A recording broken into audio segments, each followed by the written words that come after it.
Herkese merhaba arkadaşlar. Bu bölümde prenses bebeğimin elbisesinin yapımını anlatacağım. Bütün detaylarıyla, süslemeleriyle sadece elbisesinin yapımını anlatacağım bu videoda. Ayakkabısını daha bir önceki videoda yaptık. Boyunu da ayakkabısını giydirdikten sonra şu kısmı arkadaşlar bir iki sıra uzun ya da kısa yapabilirsiniz. Şu boyutu elde edebilmek için. Benim elbisemin boyu 18 santim arkadaşlar. Şu belden 18 santim uzunluğunda. Bebeğinizin eğer boyu daha uzunsa şu krem rengi kısmı bir iki sıra uzatabilirsiniz ya da yeşil kısmı uzatabilirsiniz arkadaşlar.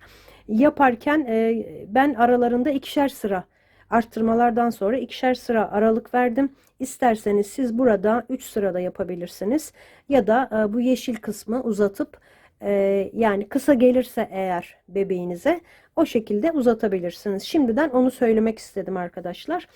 E, Elbisemizin arkasında çıt çıtı var. Bakın arkası da bu şekilde bozulmuyor arkadaşlar pileleri. Yine farklı bir yöntem kullanarak pilelerin bozulmadan durabilmesini sağladım. Bakın ayakta durabiliyor bebeğimiz zaten. Bu detayların hepsini göstereceğim size. Videoya başlamadan önce arkadaşlar sizden kanalıma abone olmanızı istiyorum. Abone değilseniz tabii ki yorum ve beğeni yaparak ve nereden izlediğinizi söylerseniz arkadaşlar memnun olurum. Şimdi elbise yapımına geçeceğim. Hangi ipleri kullandığımı göstereceğim size.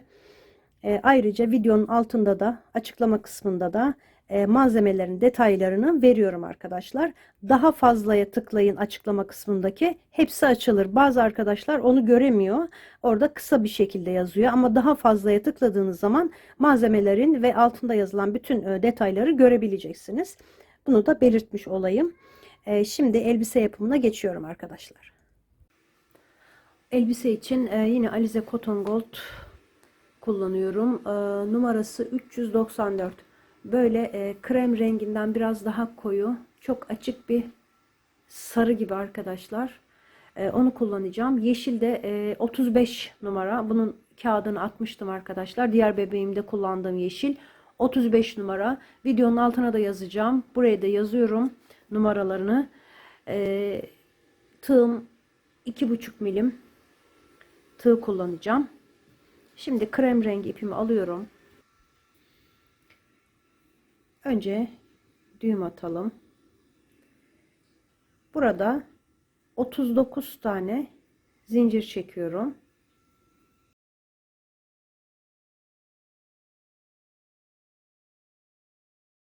Sekiz, 39. 39 zincir çektim. İkinci zincire batıyorum. Sık iğne yapacağım. Zincirin sonuna kadar 38 tane sık iğne yapmış olacağım. Buraya kadar 38 sık iğne yapalım. 38 tane sık iğne yaptım arkadaşlar. Böyle bebeğinizi ölçün.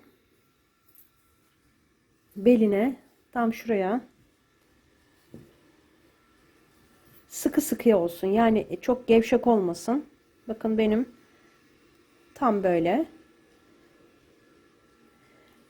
Farklı bebeklere uyguladığınız zaman belini ölçebilirsiniz arkadaşlar. Zincir sayısını biraz daha fazlalaştırabilirsiniz. Ama benim bu bebeğime bu sayı uygun oldu.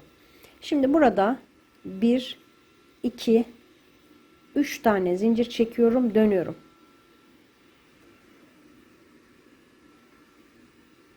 Yandaki sık iğneye batıyorum, trabzan yapıyorum.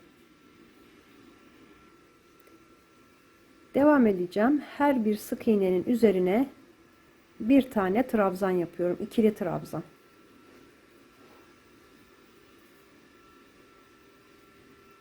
Toplam 38 tane olacak.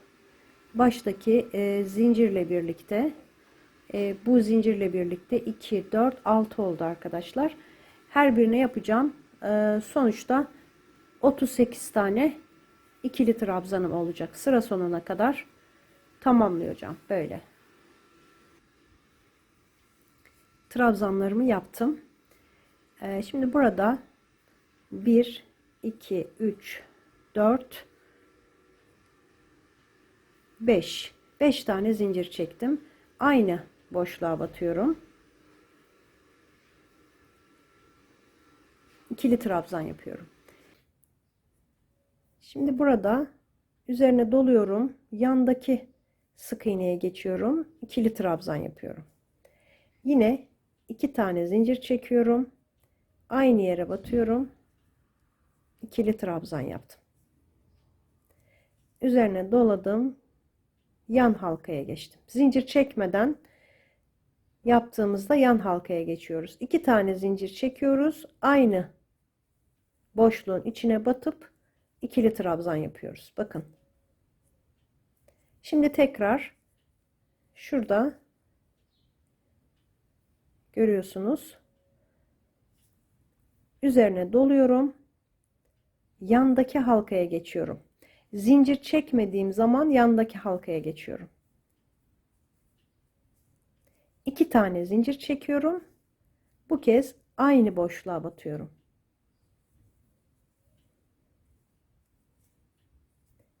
Üzerine doladım. Yan halkaya geçtim. 2 tane zincir çektim. Aynı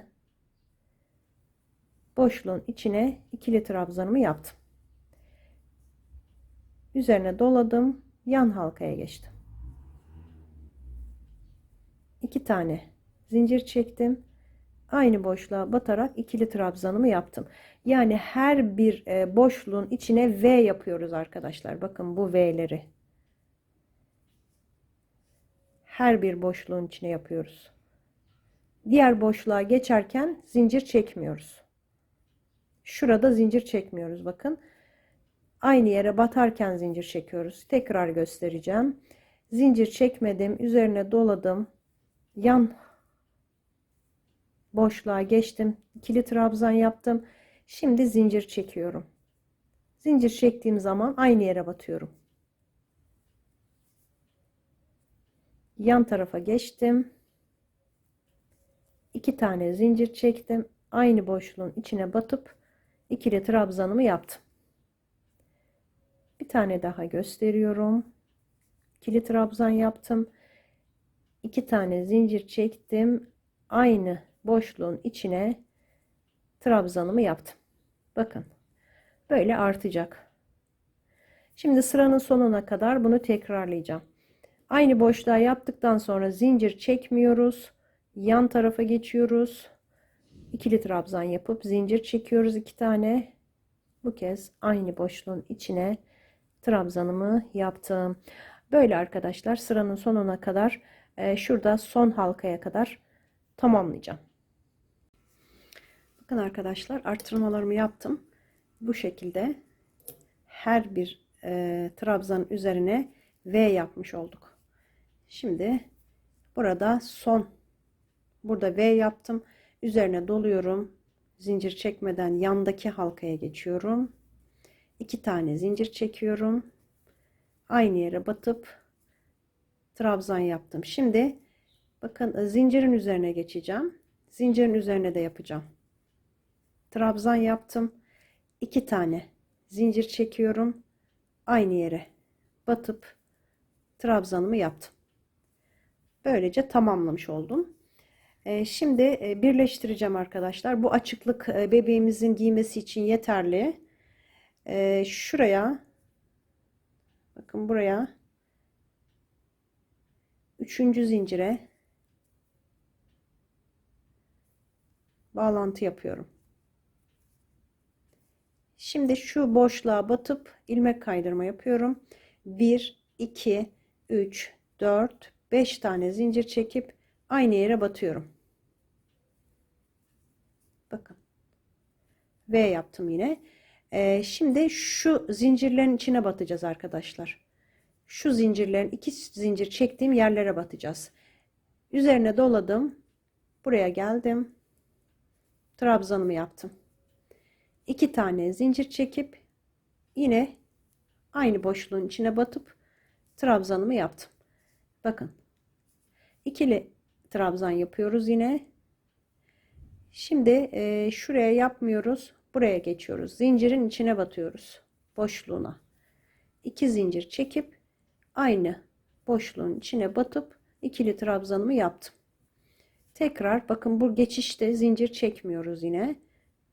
İkili zincir çektiğim boşluğun içine battım. 2 zincir çektim yine. Aynı boşluğa battım. Bakın kaç tane oldu? 1, 2, 3, 4 tane. Şu V gibi görünen modelden oldu bakın. 1, 2, 3, 4 tane. Şimdi bu sırada arttırma yapacağım. 4 tane bunu yaptıktan sonra normalde buraya geçmem lazım. Ama ben şu trabzanın üstüne yine bir tane V yapacağım. Bakın zincir çekmedim. Bu kez buraya battım. İkili trabzan yaptım. 2 zincir çekip yine aynı trabzanın üstüne batıp buraya bir tane arttırma yaptım. Normalde şuralara yapıyorduk. Burada trabzanın üstüne yaparak arttırdım. Şimdi üzerine doluyorum. Normal yine devam ediyoruz zincir içine batmaya. Trabzanımı yaptım. 2 tane zincir çekip yine aynı boşluğa ikili trabzanımı yaptım. Bakın burada arttırmış oldum. Şimdi yan tarafa geçiyorum yine bu zincir içine. Bu zincir içine yaptığım V modelini 4 kere yapacağım. Bakın yine bir tane daha yapıyorum. Üçüncü oluyor. 2 zincir çekip buraya batıyorum. Kaç tane oldu bakalım. Şu arttırma yaptığım 1, 2, 3 tane oldu. Bir tane daha yapacağım. Yan tarafa geçiyorum. 4 tane bu V şeklinde modelimizi yapacağız. Sonra bakın 1, 2, 3, 4 tane oldu. Arttırma yaptığım yerden. Şurada arttırma yaptım. Daha sonra 1, 2, 3, 4 tane V yaptım. Şimdi yine arttıracağım. Şuraya batıyorum. 2 tane zincir çekip aynı boşluğun içine battım. Arttırma yapmış oldum. Şu V'den bir tane daha yaptım. Şimdi yine normal bir şekilde zincirlerin içine batarak 4 tane V yapacağız. V diyorum bunlara ben arkadaşlar. Yan tarafa geçiyorum. Yine V yaptım. Yan tarafa geçiyorum. Zincirimi çektim. Yine aynı yere batıp 3. V'mi yaptım. Bakın bir tane daha yapacağım. 4 tane V yapacağız. Yine 4 tane oldu. Bakın şu arttırma yaptım. 1, 2, 3, 4 tane oldu. Şimdi şuraya yapmam gerekiyor ama ben buraya yaparak bir tane arttıracağım. Buraya V yapacağım. 2 tane zincir çektim. Aynı boşluğun içine battım. Trabzanımı yaptım. Arttırdım burada. Şimdi yandaki V'nin zincirin içine geçiyorum. Oraya V yaptım yine. Bundan yine 4 tane 2, 3, 4 tane yapacağım. Şuraya yine arttıracağım. 1, 2, 3, 4 tane yapacağım. Şuraya yine arttıracağım. Her 4 V'den sonra bir tane arttıracağız. 2, 3, 4 tane yapıp şu trabzanın üstüne yine bir tane V yapacağız. Böyle arkadaşlar sıranın sonuna kadar arttırma yapacağım. Son arttırmaya kadar yapayım ben. Size göstereceğim arkadaşlar. Bakın arkadaşlar son kısma geldim. Şurada en son arttırdım bakın. Burada arttırdım. 1, 2, 3 tane 4 tane V yaptım. Şimdi yine arttıracağım. Yani şuraya batacağım trabzanın üstüne. 2 zincir çekip aynı yere batıp burada yine bir tane V yaparak arttırdım. Burada 2 tane boşluğum kaldı. 2 zincir çekiyorum. Aynı yere batıp buraya bir tane V yaptım. Yandakine geçiyorum. Buraya da V yapıyorum. Şimdi arkadaşlar birleştireceğim. Şuraya geçiyorum. Bu şekilde birleştirdim. Bu sefer zincirin içine batıyorum. İlmek kaydırma yapıyorum birleştirdikten sonra. 1, 2, 3, 4, 5 tane zincir çekip aynı yere battım. V'mi yaptım. Şimdi arkadaşlar bu sırada hiçbir arttırma yapmayacağız. Yani her bir V'nin içine bir tane V yapacağız. Bakın. Zincirin içine 2 tane arasında 2 zincir yaparak V'yi oluşturdum. Şimdi yandaki zincirin içine geçiyorum. Aynı yere batıp trabzanımı yaptım. Yandakine geçiyorum. Zincirimi çektim. İkili trabzanımı yaptım. Bu şekilde arkadaşlar arttırma yapmayacağım bu sırada. 2 sıra arttırma yapmayacağım. 2 zincir çekip yine aynı yere batacağım. Böyle şu zincirlerin içine V yapacağız arkadaşlar. Yine V yapacağız. Hiçbir arttırma yapmayacağız. Her birine bir tane V yapacağız. Bakın. Şöyle göstereyim. Her bir V'nin içine V yapacağız. Böyle buraya kadar tamamlayacağım. Sonra yine burada birleştirip ilmek kaydırma ile buraya geçip 5 zincir çekip yine aynı şekilde bir sıra daha bu iki zincir çektiğim yerlerin içine V modelimizi yapacağız. 2 sıra arttırma yapmadan devam edeceğiz. Ben şimdi 2 sıra daha örüp geliyorum. 2 sıra ördüm. Bakın arttırma sırası burası. 2 sıra düz ördüm. Şu V'lerimizin sayısı 47 tane arkadaşlar. Her sırada yani arttırmadan sonra 9 tane arttı. Şimdi burada yine arttırma yapacağım. Bakın ilmek kaydırma ile buraya birleştiriyorum. Ortasına batıp yine ilmek kaydırma yapıyorum.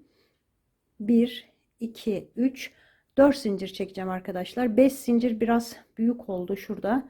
Burada 4 zincir çektim ben. Daha güzel oldu. 4 zincir çekip aynı yere batıyorum. Birinci V oluştu. İkinciyi yapıyorum. 2 zincir çekip aralarında. Üçüncüyü. Üçüncü bu. 3 tane oldu. Dördüncüyü yapıyorum.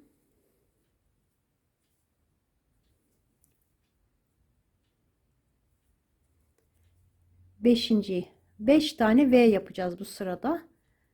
Sonra arttıracağız. 5 V yaptım. Şimdi burada arttırma yapacağım. Bakın 1, 2, 3, 4, 5 tane yaptım. Arttırmamı buraya yapıyorum. Normalde buraya batıyoruz. Şuraya batarak bir tane daha V yapacağım. Arttırmış olacağım. Aynı yere batıyorum. Arttırdım. 5 tane ördüm ve bir tane buraya arttırdım. Şimdi hemen yanından normal bir şekilde devam ediyoruz. 2 zincir çekiyorum. Yine aynı yere batıyorum. V yaptım. Her 5 V'den sonra bir tane arttıracağız. İkinciyi yapıyorum. Üçüncü.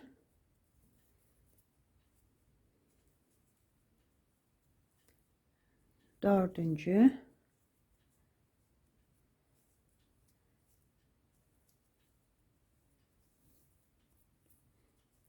Beşinci.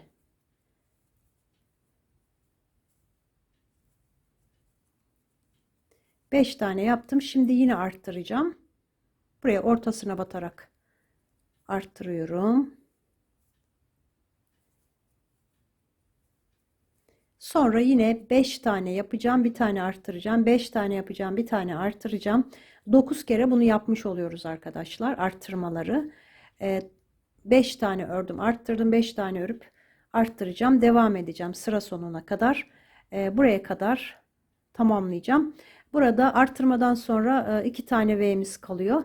Oraya kadar örüp geliyorum. Böyle arttırmalarımı yaptım arkadaşlar. 5V yaptım. Bir tane arttırdım. Şimdi burada 5V yaptım. Bakın şuradan sonra arttırdım. 1, 2, 3, 4, 5. Son arttırmamı yapacağım. Şuraya batıyorum. 2 zincir çekip aynı yere batıp arttırdım. Şimdi hemen arttırdıktan sonra dibine batıyoruz. Dibindeki 2 zincir çekerek yaptığımız boşluğa bir tane V yaptım. Bakın bir tane daha, 2 tane V buradan fazla oluyor. Yani arttırmadan sonra 2 V kalıyor. Onları da yaptım. Şimdi buradaki 3. zincire, 2. zincire batıp ilmek kaydırma yaptım. Buraya tekrar bir tane daha ilmek kaydırma. 1, 2, 3, 4 tane zincir çektim. Şimdi buradan itibaren yine 2 sıra öreceğim arkadaşlar. 2 sıra dümdüz. Şimdi burada 47 tane vardı. 9 tane daha arttırdık. 9V daha arttırdık. Şunlardan 9 tane artmış oldu. 47, 50, 56 tane V'miz oldu. Bütün hepsi arkadaşlar. Sıra boyunca 56 tane V oldu. Şimdi burada dediğim gibi 2 sıra daha düz böyle öreceğim arkadaşlar. Hiç arttırma eksiltme yapmadan 2 sıra daha V yapmaya devam edeceğim. Böyle. Şuraya kadar tamamlayacağım. Ekleyeceğim. 4 zincir çekeceğim. Bir sıra daha yapacağım. 2 sıra daha ördüm arkadaşlar. Arttırma yaptığım yerden, bakın arttırma burada yapmıştım. 2 sıra düz ördüm. Şimdi burada yine 2, 3, 4 zincir çekiyorum. Yine arttırma yapacağım bu sırada. Aynı şekilde yalnız 6 tane V yaptıktan sonra birinci V yaptım. İkinci V. Üçüncü.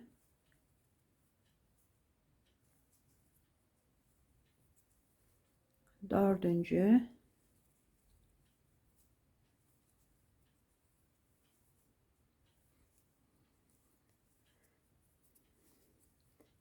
Beşinci.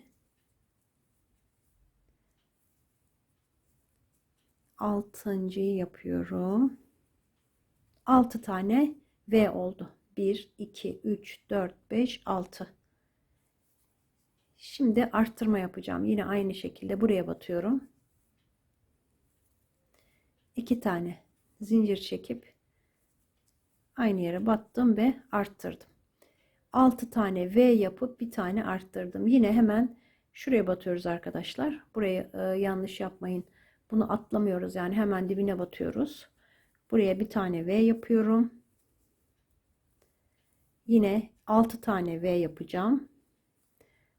6 tane V yapıp yine aynı bu şekilde arttıracağım. 6 V bir arttır şeklinde bu sıramı da tamamlayacağım.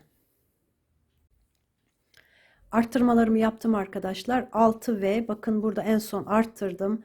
1, 2, 3, 4, 5, 6 V yaptım. Şimdi yine buraya hemen normalde buraya batıyoruz. Buraya batarak arttırmamı yapıyorum.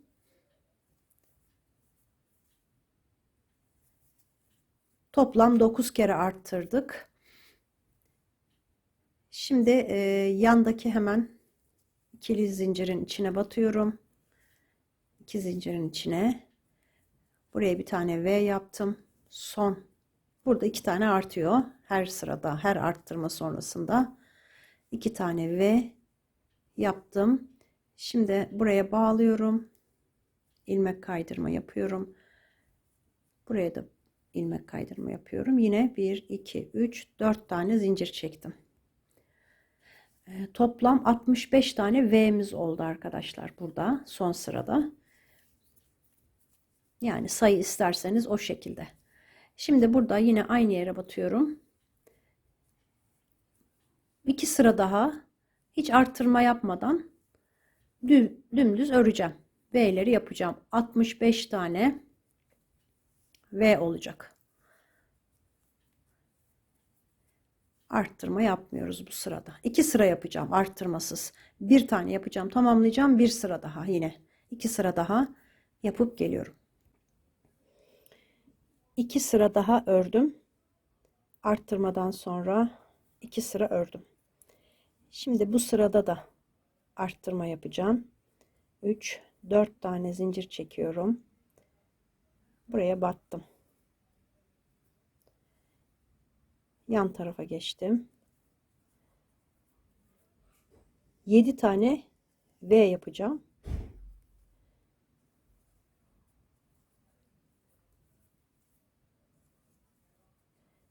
3 oldu.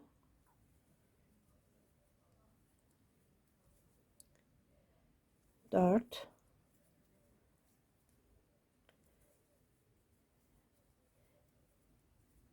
beşinci,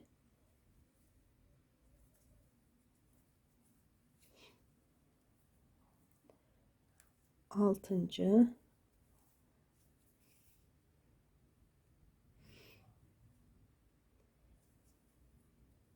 7.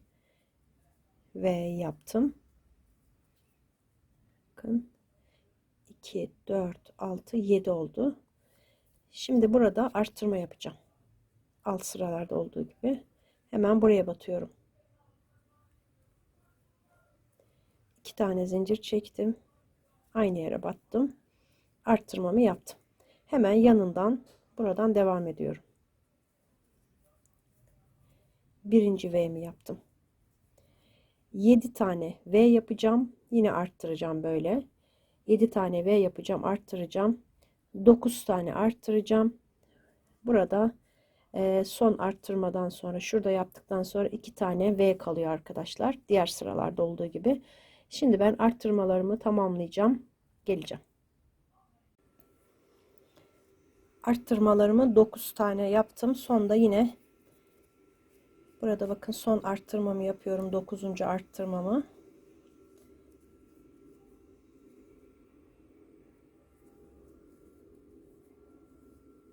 İki tane boşluğum kaldı. Onlara da yapıyorum.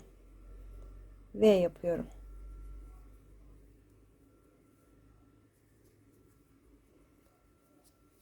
İlmek kaydırma yapıyorum. 3. zincire ortasına tekrar batıp ilmek kaydırma yapıyorum. 4 tane zincir çektim. Yine artırma yapmadan 2 sıra daha öreceğim arkadaşlar. Krem renginle 2 sıra daha V yapacağım. Bakın görüntümüz bu şekilde.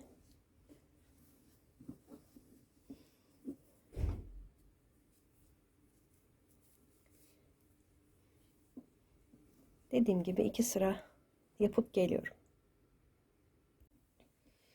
2 sıra ördüm. Arttırma yapmadan. Şimdi bu sırada arkadaşlar yeşile geçeceğim.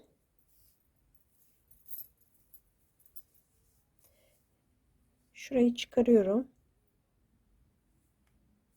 Son trabzanın halkasını çıkardım. Yeşille çektim.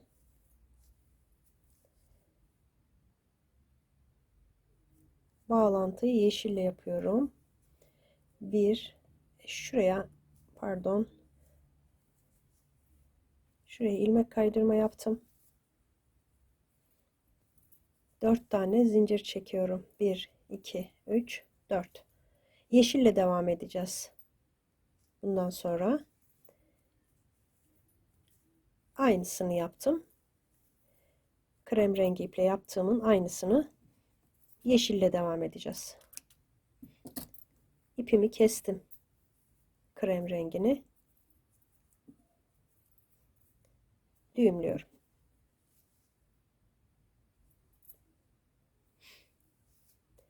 Şimdi bu sırada yine arttırma yapacağım. Son arttırmamı yapacağım. Bu ipleri yürütelim. Yeşili de diğer tarafta yürüteceğim. Böyle buradan gelirken yürüteceğim. Bu şekilde 8 tane V yapacağım.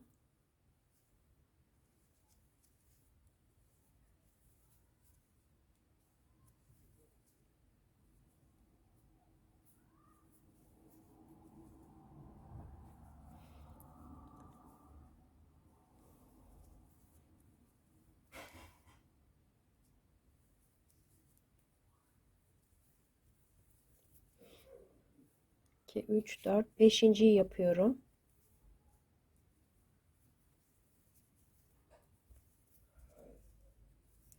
Altıncıyı yapıyorum.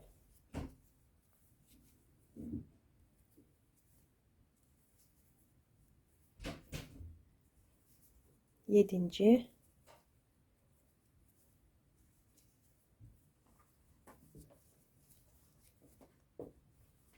Sekizinci.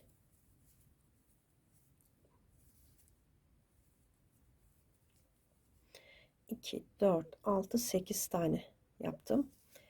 Şimdi yine aynı arttırdığımız gibi buraya batıyorum.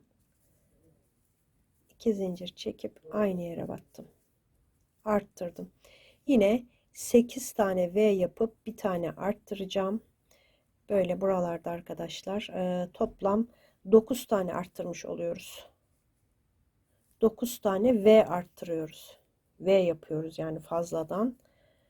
Şurası söküldü.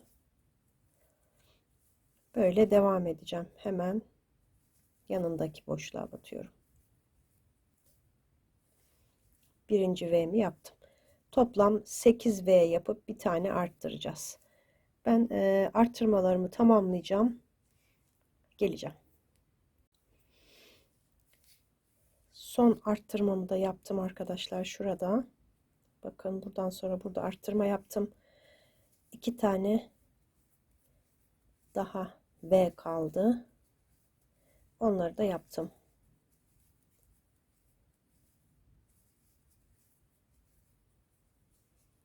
İlmek kaydırma yapıyorum.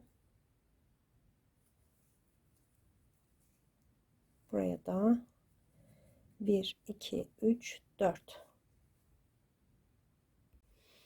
Şimdi arttırma yapmadan kaç sıra öreceğim arkadaşlar birazdan söyleyeceğim size. Şurayı da yazıyorum. Şu anda belli değil. Çünkü bebeğimin boyunu ölçüp bu yeşil kısmı uzatacağım.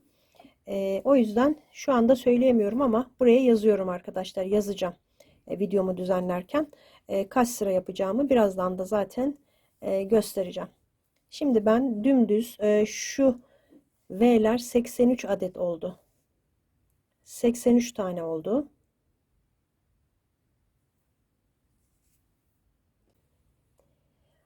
Beş sıra yaptım arkadaşlar. Hiç arttırma yapmadan. Bu ilk yeşilin ilk sırasında arttırma yapmıştık. 1, 2, 3, 4, 5 sıra dümdüz V'lerimi yaptım. Şimdi burada bağlantı yapıyorum. Buraya geçmeden ortasına burada 3 tane zincir çekiyorum. Bu iki zincirle yaptığım boşluğun içine trabzan yapıyorum. 2 tane. Şimdi şuradaki trabzanların üstüne birer tane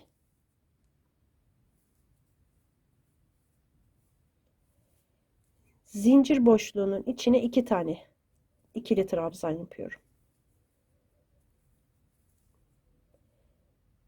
Buraya bir tane, buraya da bir tane, zincir boşluğunun içine 2 tane.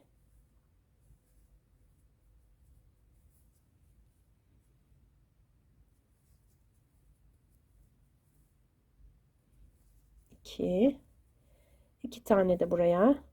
Bu şekilde bütün boşluklarımızı dolduracağız. Trabzan yapacağız.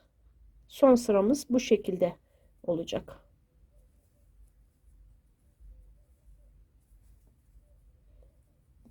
Ben sıramın sonuna kadar tamamlayıp geleceğim arkadaşlar. Böyle düz bir şekilde trabzanlarımızı yapacağız. Böyle yapacağım buraya kadar geleceğim. Tamamladım arkadaşlar. Eteğimiz böyle geniş oluyor pilelerini yapmadığımız için şöyle. Şimdi pilelerini toparlamak için bir işlem yapacağım. Bu sıramızı bitirelim. Bitirdik zaten. Şuraya ilmek kaydırma yapıyorum. Bir zincir çekip kestim. Şimdi şuradan arttırma yaptığımız yerler var arkadaşlar. Bakın buralarda arttırma yaptığımız yerler böyle aynı hizada. Şimdi o arttırma yaptığım yerlerden arka kısımdan toplama yapacağım pilelerimi. Şimdi bakın şurada arttırmıştık en son hatırlarsanız yeşilde. Bakın yeşilde arttırdık 2 tane. Burası birleştirme yeri bakın. 2 tane fazladan V'miz oluyordu. Şu arttırmam, son arttırmam. Şimdi arkasına geçiyorum onun. Arkadan da belli zaten. Şurası arttırma yaptığım yer. Şimdi oraya ipimi geçiriyorum. Şöyle düğüm atalım.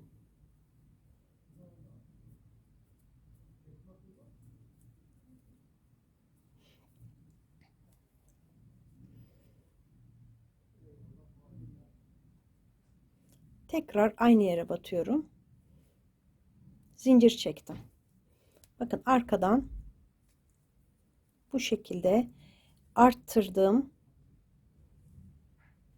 V'nin üstünden ipimi bağladım. Buraya 2, 3, 4, 5, 6, 7, 8, 9, 10, 11, 12 tane zincir çektim. Bakın arkadaşlar şimdi şöyle eteğimi açayım. Şurada arttırma yapmıştık. En son oraya bağladım. Bakın buraya bağladım ipimi. Sonra sıradaki arttırmam burada bakın. Bakın şurada. En son kaç tane V yapıp arttırmıştık? 1, 2, 3, 4, 5, 6, 7, 8.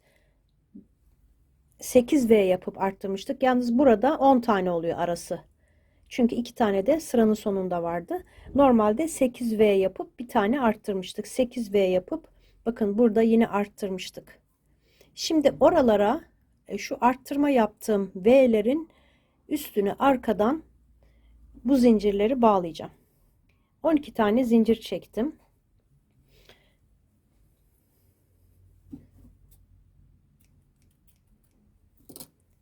Şimdi sıradaki arttırma yaptığım yer bakın yeşille yapmıştım. Şurası. Bakın yanlarına yaptık, ortasına yapmıştık. Burası. Oraya tığımı V'nin şöyle karnına geçiriyorum. İlmek kaydırma yapıyorum. Buradan tekrar zincir çekmeye başlayacağım. 12 tane 3, 4, 5, 6, 7, 8, 9, 10, 11, 12 zincir. Sıradaki arttırmama geçiyorum. Bakın yine böyle bakıyorum. Arttırma nerede yaptım? Şurada. Bakın burada. Zaten yan yana. Diğerleriyle daha yakın oluyor. Şuraya. Arttırma yaptım. V'nin karnına geçirdim. Şöyle tığımı alayım. İlmek kaydırma yapıyorum. Burada sıkı bir şekilde bir zincir çekiyorum. 2, 3, 4, 5, 6, 7, 8, 9, 10, 11, 12. Bakın şöyle toparlayacağız. Önden göstereyim. Eteğimizin pileleri bozulmayacak bu şekilde yaptığımız zaman. Şimdi diğer arttırmaya geçiyorum. 12 tane zincirimi çektim. Buradan bakıyorum. Böyle geliyorum. Bakın yeşilde olduğu için biraz kremde yukarıda burada arttırmıştım. Bakın. Şurada. Onun hemen hizasında yeşille arttırdığım yer burası. Tam oraya denk gelmesi gerekiyor arkadaşlar. Oraya bağlantı yapacağız. Buradan tekrar 3, 4, 5, 6, 7, 8, 9, 10, 11, 12 zincirimi çektim. Diğer arttırma yaptığım yere bakın, şurası. Arada 8 tane V var zaten arkadaşlar. Sayarsak 1, 2, 3, 4, 5, 6, 7, 8. Bakın 8 V'den sonra arttırma yaptım. V bu. Ona geçirdim tığımı. Böyle tekrar.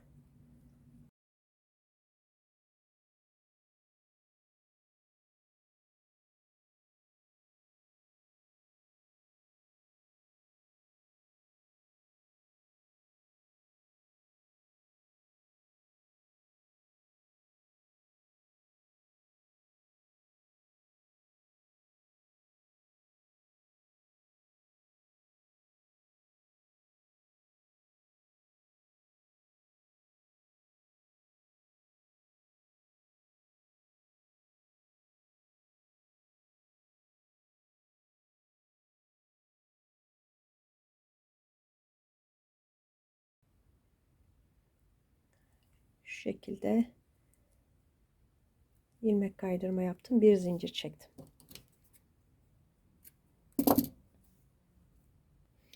Bakın eteğimiz toplandı. Şimdi burası tersi. Düzünü çeviriyorum.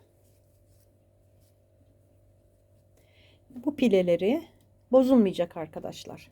Üzerine giydiği zaman düzgün duracak. O yüzden bu işlemi yapıyorum. Bakın. Gördünüz mü? Çok kolay ve güzel bir yöntem. Yoksa etek çok böyle açık durur. Düzgün, şu pileleri düzgün durmaz. Bakın arkası da öyle. Hiç düzeltmeden bile gayet düzgün duracak. İplerimi temizleyeceğim. Bebeğinize giydirin arkadaşlar. Ben giydirdim. Benim yaptığım bebeğe bu boyut iyi oldu. Yani kaç santim oldu? Ölçelim. 18 santim. Bebeğinizin boyuna göre bunu ayarlayabilirsiniz. Hatta bu yeşili yapmadan önce de bunu ayarlayabilirsiniz arkadaşlar. Önce ayakkabılarını yapın demiştim. Ayakkabılarını yaptıktan sonra elbiseyi yapın. Elbise tam yere değecek şekilde, biraz değiyor, biraz ayakkabının üstünde kalıyor. Yani ayakkabıları pek görünmüyor arkadaşlar. Dediğim gibi bu boyut benim bebeğime tam oldu arkadaşlar. Eteğin üst kısmına başlamadan önce böyle kol ördüm arkadaşlar. Bir tane kolunu böyle geçireceğiz.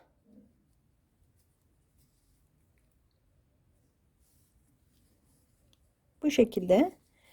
Şimdi ondan ikisi aynı olacak. 2 adet öreceğiz. Bir tanesini ben yapmıştım. İkincisini birlikte yapalım. Şöyle bir düğüm atmıyorum arkadaşlar. Sıkmayın çok. 2, 3, 4, 5, 6, 7, 8, 9, 10, 11, 12, 13 tane zincir çekip şöyle çeviriyorum. İlk zincirin içine battım. İlmek kaydırma yaptım. Bir zincir çekip aynı yere batıyorum. 1 sırayla her zincirin üstüne 2 halkasına birden batıyorum. 3 4 5 6 7 8 9 10 11 12 13 tane sık iğne yaptım. Şimdi başlangıç yerine geldim. Şurada zincir çekmiştik arkadaşlar. Başlamıştık. İlk sık iğnemiz bu. İlk sık iğnenin içine batıyorum. Buraya işaret yerleştirebilirsiniz. Şöyle hemen bir işaret ipi koyayım. 13 tane sık iğnemiz var. İkinci sırada da 13 tane sık iğne yapacağım. Toplam 3 sıra 13 sık iğne yapacağım.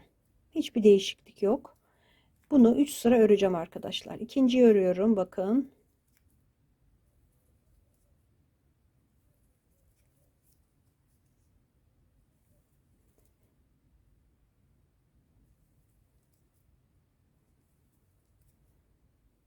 On iki, 13.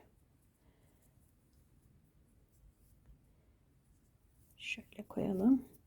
Tekrar bir sıra daha, böyle bir sıra daha öreceğim arkadaşlar. Toplam dediğim gibi 3 sıra 13 sık iğne yapmış olacağım. Üçüncü sıramı da yaptım. İşaretimi buradan çıkarıyorum. İlmek kaydırma yapıp bir zincir çektim. İpimi kısa bir şekilde kestim. Şu ipimi arkadaşlar, başlangıç ipini şöyle çekin yukarı. İğneyle ya da tığla.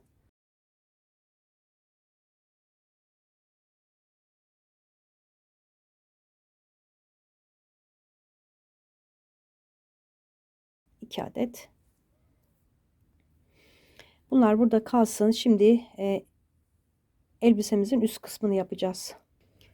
Şimdi üst kısmını yapacağız. Bele geçiyorum. Önce eteği yapıyorum ben arkadaşlar. Burada daha belirgin bir büzgü oluyor. Yani gövdeyi örüp sonra eteği örmüyorum. Hem daha ölçüsü daha iyi oluyor böyle yapınca. Şimdi buraya bakın, ilk zincirin içine ipimi bağlayacağım. Ben çıt çıtla elbisesini birleştireceğim arkadaşlar. Arkasında çıt çıt kullanacağım. Eğer çıt çıt kullanmayacaksanız ara ara ilik açmanız gerekir yani, düğme dikecekseniz, ama çıt çıt yapın. Ben çıt çıtlı olanı gösteriyorum çünkü size. Şimdi bir tane buraya battım. Bir tane zincir çektim. Aynı yere bir daha batıp sık iğnemi yaptım. Bu ipleri yürütelim. Sırayla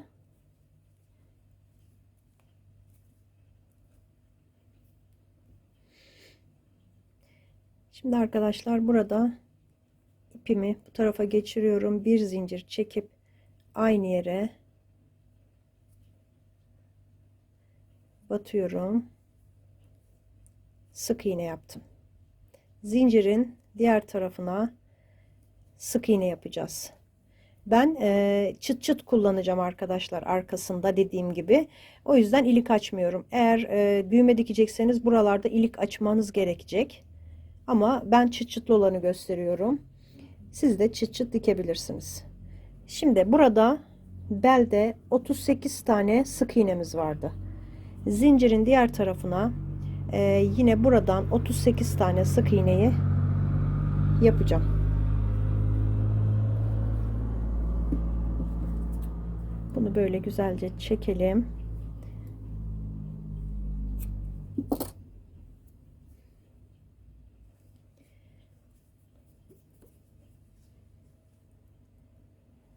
Zincirleri atlamadan her bir zincirin üstüne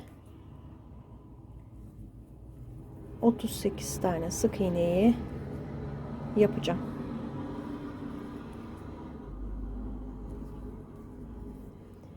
Böyle buraya kadar tamamlayacağım arkadaşlar. Bir sıra ördüm arkadaşlar, bakın. Bebeğinize giydirin. Şu kısmı tam bele gelecek arkadaşlar. Şuraya gelecek. Yani eteğin ilk sırası oraya gelecek şekilde bebeğimize giydirelim. Bakın, benim eteğim böyle oldu. Şu kısmı dümdüz öreceğiz. 38 sık iğneyi dümdüz öreceğim arkadaşlar şuraya kadar. Ben örüp geleceğim. Sonra size sayısını söyleyeceğim arkadaşlar. Şimdi şuraya da videoyu düzenlerken buraya da yapmış olduğum için Buraya sayısını yazacağım kaç sıra yapacağınızı. Ama ben şu anda söylemiyorum söylem olarak. Bebeğimi giydirip ölçeceğim. Şu kısmı dümdüz 38 sık iğne öreceğim. Şimdi şöyle alalım bebeğimizi. Nasıl döneceğiz? Ben zincir çekmeden dönüyorum bu böyle durumlarda. İlik yaptığım için düğme. Şimdi geri dönerek öreceğim. Yalnız geri dönerken zincir çekmeyeceğim burada. Çünkü zincir çektiğim zaman böyle bir esneme oluyor. Zincir çekmeden döndüğümde kenarları daha düzgün oluyor. Esnemiyor. Çıt çıt dikeceğim oralara. O yüzden esnemesini istemiyorum. Bu şekilde geri döndüm. Bir tane sık iğne yaptım. Böyle geri dönerek dediğim gibi bebeğimizin göğüs kısmına kadar dümdüz öreceğim. Dönerek. Böyle öreceğim. Buraya geleceğim. Tekrar geri döneceğim zincir çekmeden. Kaç sıra olduğunu size birazdan göstereceğim arkadaşlar. Şimdi ben öreceğim. Ördüm arkadaşlar. Kaç sıra oldu? Şu ilk sırayı örmüştüm. Sonra 2, 4, 6, 8 sıra daha ördüm. Toplam bel kısmında şuradan başlamıştık. 9 sıra olmuş oldu arkadaşlar. Bakın böyle. Şimdi kolları ekleyeceğim bu sırada. Bakın arkasındaki çıt çıt dikeceğim yerlerde gayet düzgün oldu. Zincir çekmeyince böyle esnemiyor. Şimdi burada yine döndüm. Sık iğne yapıyorum. 1, 2, 3, 4, 5, 6, 7, 8, 9. 9 tane sık iğne yaptıktan sonra kolumun birini alıyorum. Fark etmiyor. Hangisini isterseniz. Şu iki sık iğneye batacağım arkadaşlar. Bakın şuna, son sık iğneye ve yanındaki sık iğneye. Şu birleştirme yaptım. İlmek kaydırma yaptım. Sık iğneye batacağım. Önce gövdeye batıyorum. Daha sonra kolu aldım. Şu, bakın bu ilmek kaydırma yaptığım yer. Bu ilk son sık iğne. Oraya battım. İkisini birlikte alıp sık iğne yaptım. Yandaki sık iğneye geçtim. İlmek kaydırma yaptığım nokta burası. Oraya batıyorum. Yine ikisini birlikte ördüm. Şimdi buradan devam edeceğim. Şu ipi yürütmek istiyorum. 1, 2, 3 tane yeter arkadaşlar. Çok belli olmasın. Daha önden bile yürütebilirdim. Şimdi burası arka kısmı. 3 oldu. 4, 5, 6, 7, 8, 9, 10, 11, 12, 3, 16 tane öreceğim. 14, 15, 16 tane sık iğne yaptım. Diğer kolu alıyorum. Aynı şekilde şu ilmek kaydırma yaptığım sık iğne, yine şuradan geçireceğim. Önce buraya geçiriyorum. Daha sonra kola battım. Bir sık iğne, yandaki sık iğneye battım. Koldaki ilmek kaydırma yaptığım yere batıp sık iğnemi yaptım. Şu ipi de şurada birkaç sık iğne yürütelim. 1, 2 sık iğne ile kolları birleştirdik. 3, 4, 5, 6, 7, 8. Burada da 9 tane sık iğnem kalmıştı.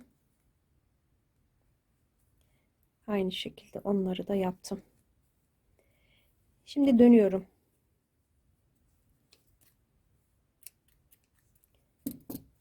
Şöyle kollarımız birleşti. Yalnız burada son sırada bir toparlama yapacağım ilmek kaydırmayla. Döndüm. İlk sık iğneye batıyorum. Şöyle biraz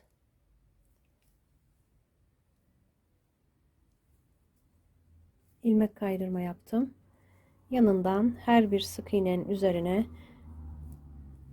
ilmek kaydırma yapıyorum. Böyle. Burada tersi denk geldi sık iğnelerin. Bunu yaparak düzgün bir görüntü oluşturacağım. Hem de kolları toparlayacağız. Bakın burada 8 oldu. Burada bir tane daha var. 9 tane ilmek kaydırma yaptım. Kola geçiyorum. Kolun üstünde de 11 tane sık iğne kaldı. 2 tanesiyle birleştirdik. 11 tane ilmek kaydırma yapıyorum. 3 4 5 6 7 8 9 10 11 11 tane ilmek kaydırma yaptım. Bakın burada bununla birleştirmiştik. Hemen sıradaki sık iğne burada.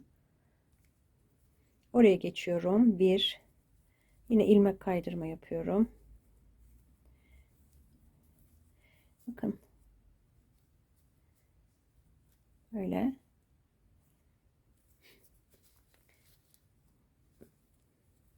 Diğer kola kadar aynı şekilde yapalım.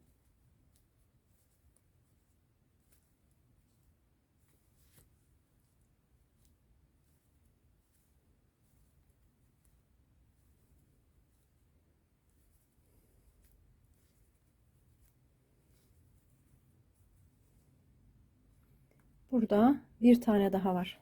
Toplam 16 tane olması lazım. Şimdi kola geçiyorum. Buna batmışım. Şuradan başlıyorum.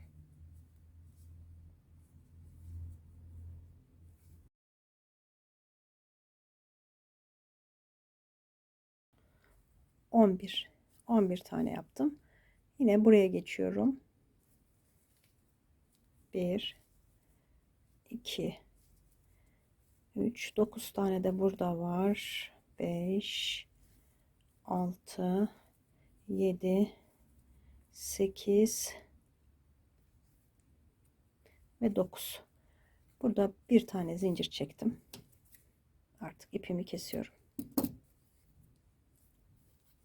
Bak kollarımız bu şekilde.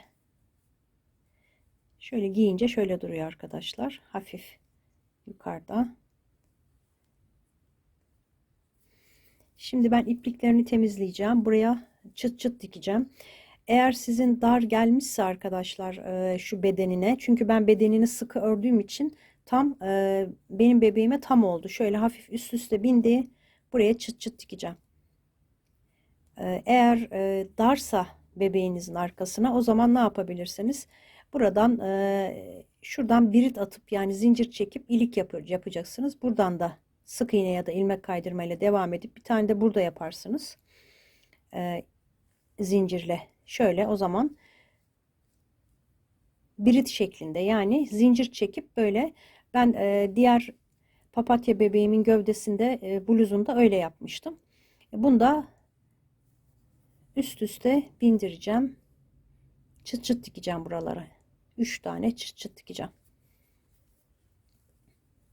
Dediğim gibi temizleyip geliyorum. Bakın arkadaşlar, eteğimiz çok güzel oldu. Bozulmayacak. Bakın altta böyle daha kullanışlı.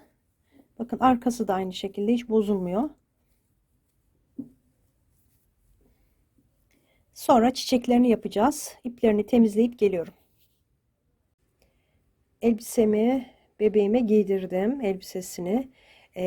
Ayçiçeği yaptım arkadaşlar. Buralara 9 adet.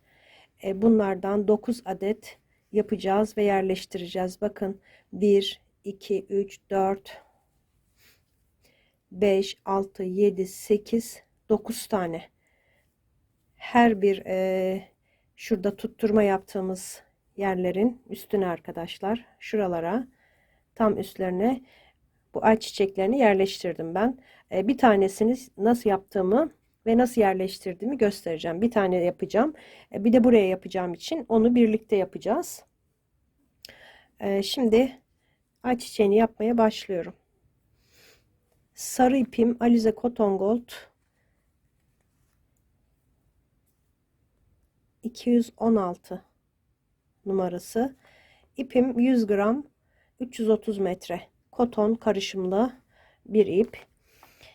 Genelde Alize Cotton Gold kullanıyorum. Bu da Alize Cotton Gold 493 numara. İplerin numaralarını videonun altında açıklama kısmında hepsini yazıyorum arkadaşlar. Oradan da toplu bir şekilde ulaşabilirsiniz. Şimdi kahverengi ipimi alacağım. Kahverengi iple başlıyoruz.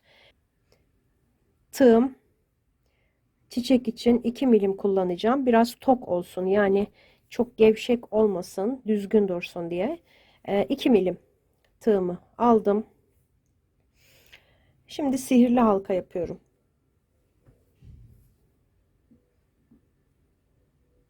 Bir tane zincir çektim burada. Sihirli halkanın içine 6 tane sık iğne yapıyorum. 3 4 5 ve 6. 2 4 6. Şimdi sihirli halkayı sıkıştırıyorum.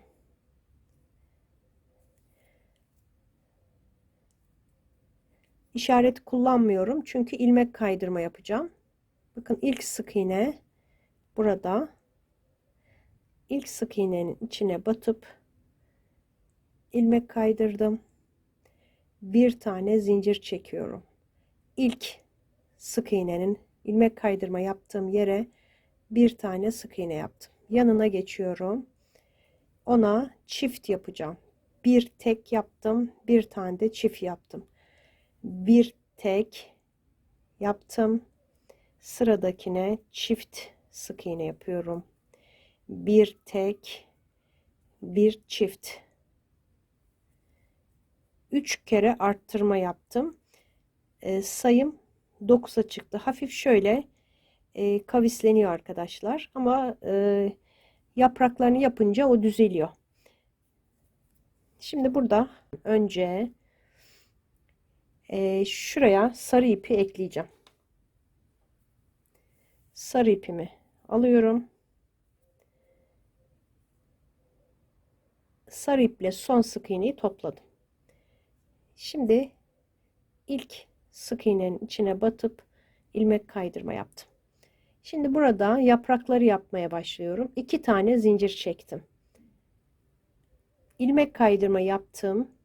Aynı boşluğun içine batıp ikili trabzan.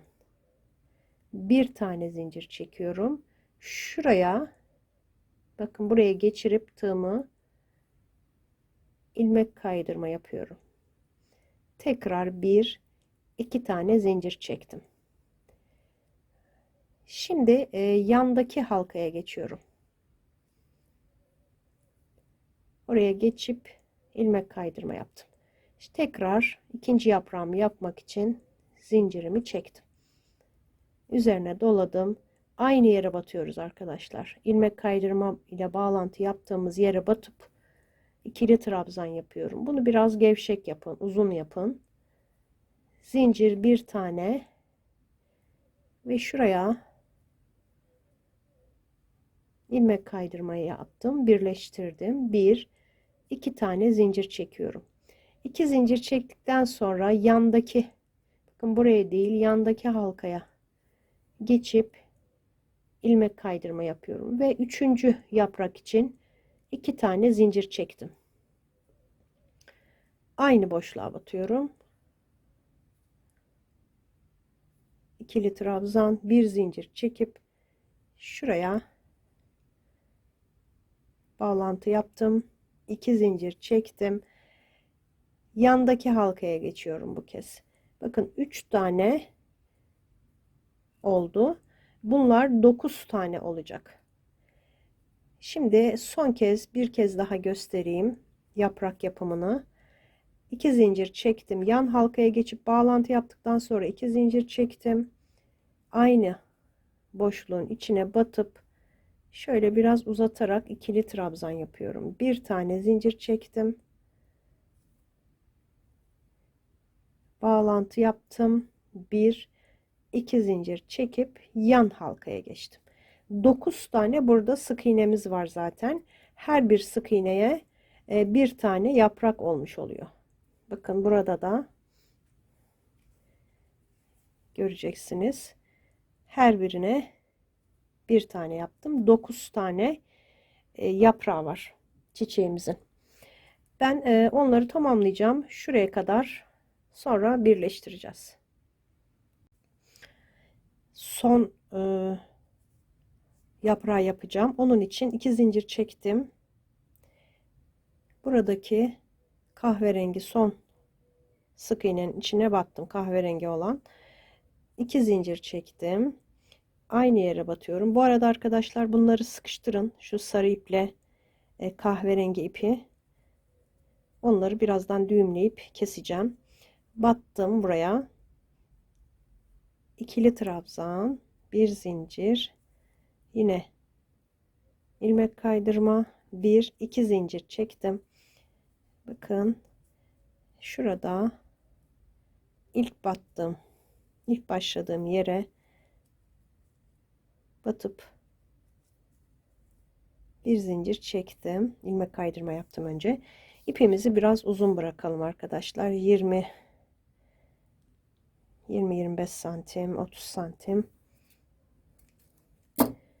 dikmek için kullanacağız. Ayrıca şu ipleri bakın, şimdi şu başlangıç ipiyle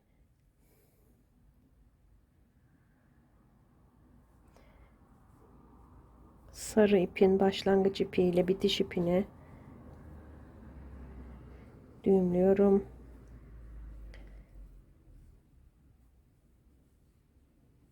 Kahverengi ipin başlangıç ipiyle bitiş ipini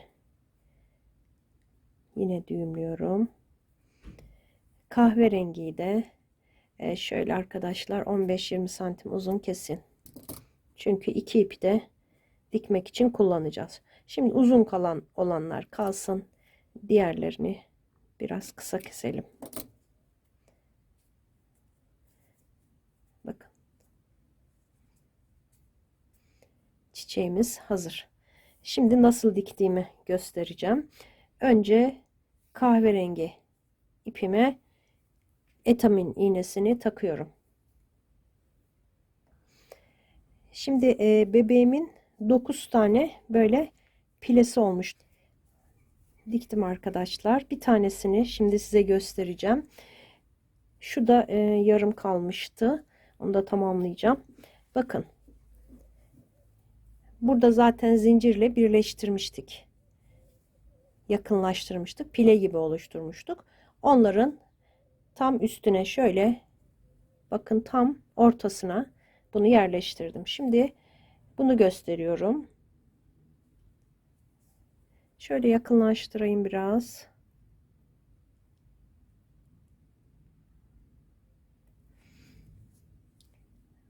Bakın böyle ortaladığımız zaman zaten şuraya geliyor. Buraya bakın.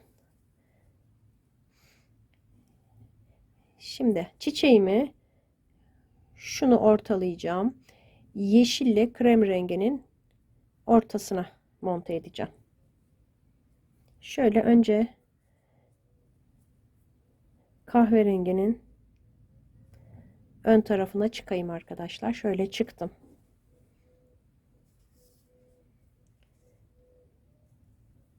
Yanlış olmasın, tekrar kontrol ediyorum. Yarısı krem renginde, yarısı yeşilde. Şimdi buradan aşağıya batıyorum.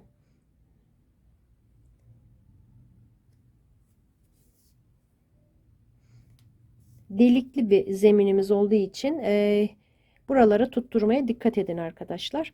Bakın şimdi diğerine batıyorum. Buradan yeşili tutturdum.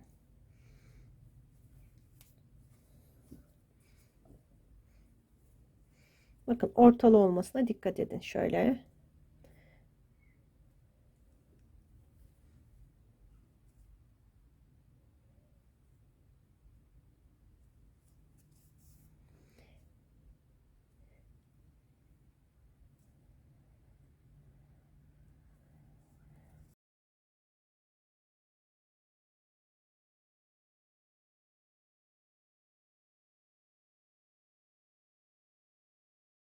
Birkaç yerinden tuttursanız yeterli. Kahverengi yer tuttuktan sonra eşit oluyor arkadaşlar. Daha düzgün bir dikim oluyor. Şimdi kahverengiyi aşağıya geçiriyorum.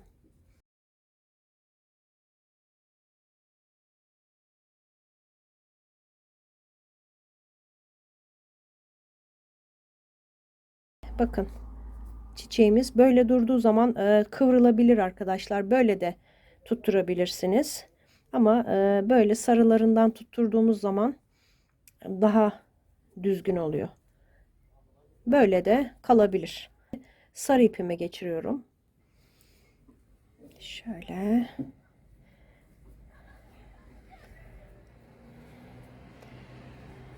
Bakın arkadaşlar şuralarından tutturacağım. Yalnız alt zemin delikli olduğu için trabzanların üzerine batmaya dikkat edin. Şimdi bakın şöyle bunu yaprağımızın bir yerine batırıyorum, üst kısmına ve aşağıya geçiriyorum. Mutlaka aşağı batarken boşluğa batmayın arkadaşlar. Trabzanların aralarına bir yere batın. Tekrar buradan çıkıp diğer yaprağın üst kısmına doğru çıkış yaptım. Sonra bakın buradan yaprağa battım. Ama bunu burada tutturacağım. Bakın şuraya tutturuyorum ve diğer yaprağın şöyle ortasına çıktım. Bakın.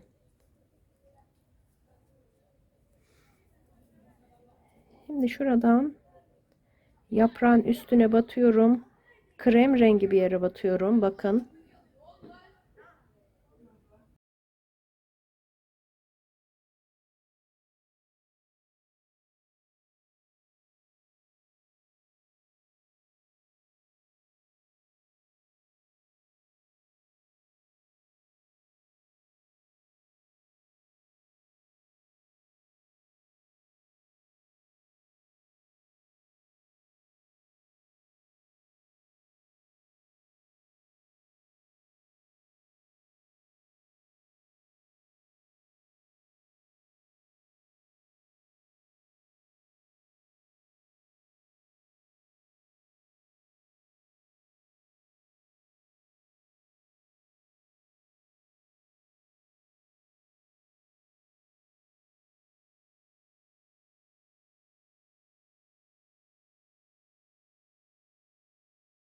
Şimdi bu yapraklardan çiçeklerden 10 tane yapacağız demiştik. Bir tane de buraya yapacağız. 9 tane burada, bir tane de buraya yapacağız. Ben onu yapmıştım.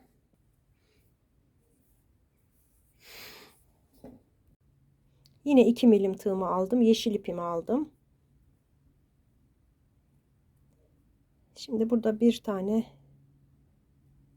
düğüm yaptım. 1, 2, 3, 4, 5, 6, 7 tane zincir çektim. Şimdi üzerine doluyorum. Bakın 1, 2, 3. zincire batıyorum. 3. zincire battım.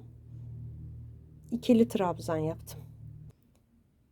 Şimdi üzerine 2 kere doluyorum. Aynı boşluğa batıyorum. Bakın ikili trabzan yaptığım yere batıyorum. 3 kere de topladım. Üçlü trabzan yaptım. Şimdi yine üzerine 2 kere doluyorum. Yan halkaya geçiyorum. Yine üçlü trabzan yapıyorum. Yaprağımız biraz tombul bir yaprak. Şimdi tekrar üzerine 2 kere doladım. Aynı yere batıyorum. Ve üçlü trabzan yapıyorum. Şimdi tekrar şurada söyleyeyim. Üçüncü zincire battık. Aynı yere bir tane ikili trabzan, bir tane üçlü trabzan. Yanındaki halkaya 2 tane üçlü trabzan yaptık. Şimdi yandaki zincire geçiyorum. Sıradaki zincire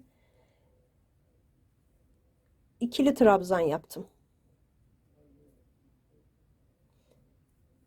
Aynı yere bir tane daha yapıyorum.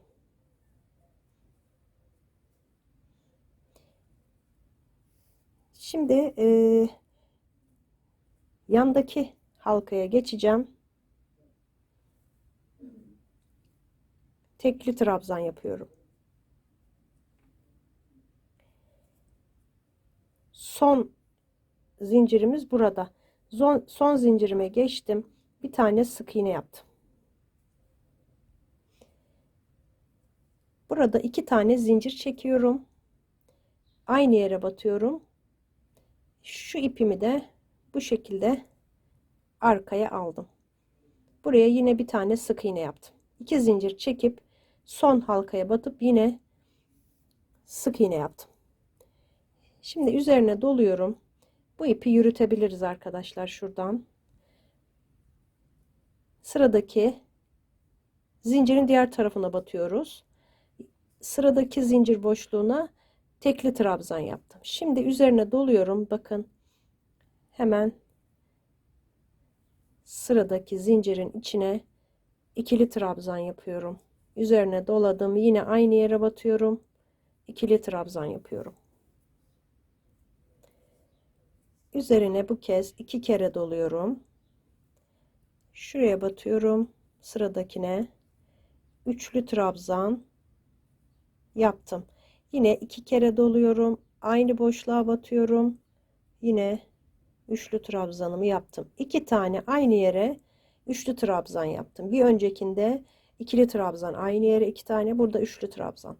Şimdi üzerine doluyorum. Şuraya son boşluğa bakın. Üçlü trabzan yapıyorum. Üzerine doluyorum. Aynı yere batıp bu kez ikili trabzan yapıyorum. Bir tane üçlü, bir tane de ikili trabzan. Şimdi burada 2 tane zincir çekiyorum. Aynı boşluğa batıp yine bakın şuraya batıp ilmek kaydırma yapıyorum. Burada zincir çekeceğim. Bakın yaprağımız bu şekilde. Çok tatlı bir yaprak. Yani çok sevdim ben bu modeli. Tombul.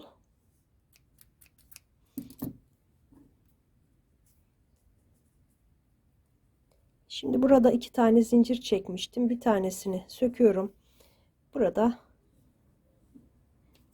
ipimi kestim. Şimdi bu yapraktan bir tane daha yapacağım arkadaşlar. Aynı şekilde videoyu başa alın arkadaşlar. Aynısından bir tane daha örün. Biraz geri alın.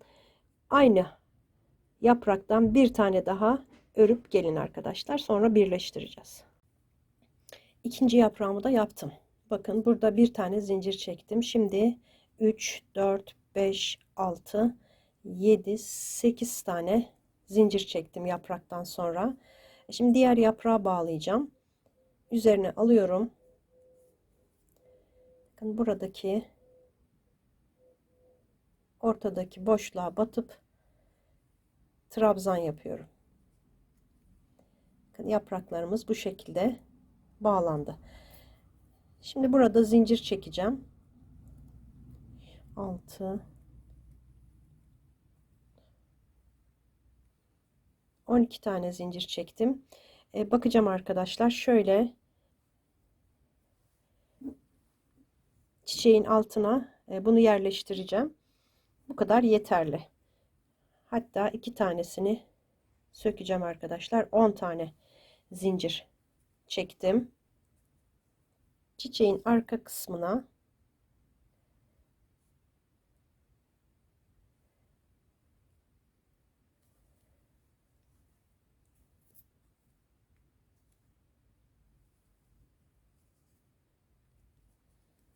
Bir zincir çekip ipimi keseceğim.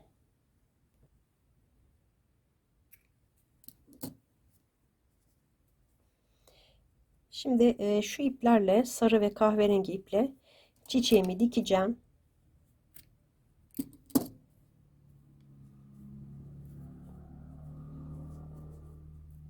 Bakın buraya.